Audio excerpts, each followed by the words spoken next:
આમ શાંતિ ને એમ પૂછો ખાલી આમ તો આપણે હા હું એને ફોન કર્યો. ના ના દાદા શાંતિ છે, બોલો બોલો. તો વાંધો નહીં. હું તમારે મને માફી મંગાવી એવું છે? અમારી માફી ક્યાં માંગવાની દાદા તમારે? તો અમારા સમાજની નથી માંગવાની. તો અમારા જહા ભુવાને જે તમે માનો છો ને હા એની માફી માંગવાની. બરાબર સમજી ગયો છું. હાલો અમારા સમાજ અમે ક્યાં તમારાથી મોટા છીએ? અમે તો તમારા શું કહેવાય સાગર કહેવાય દાદા. બરાબર. તમે તો ભુવા છો, તમે અમારું માતાજીનું નામ રાખો છો, અમારા દેવી સમાજનું નામ રોશન કર્યું છે, એ અમને કાંઈ વાંધો નથી. પણ જહા ભુવાને તમે જહલો વાઘરી કીધો છે ને એની માફી છે ને એ જસા દાદાની માંગવાની છે.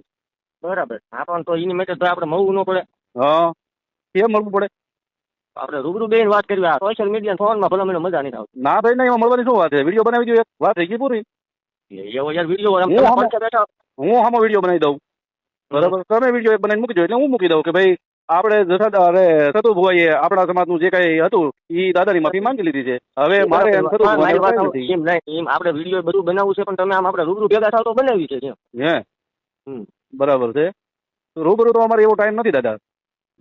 એ બોલો તો શું કરું? અરે ભલે તમારો ટાઈમ ન હોય તો હું આવું. તમે ક્યાં છો તમે કહો? હે તો હું તમને જયારે નવરા છે તો એ બોલાવું, બરાબર? એટલે 2-10 દીમાં ફોન કરશો મને કે 12-24 કલાકમાં કરશો એવો કઈ ટાઈમ ખરો? ટાઈમ નો નથી દાદા, ટાઈમ હશે તમને કહી દે, ફોન કરી દે. આ નંબર છે ને તમારો? ના હા તે એની ટાઈમ ગમે ત્યારે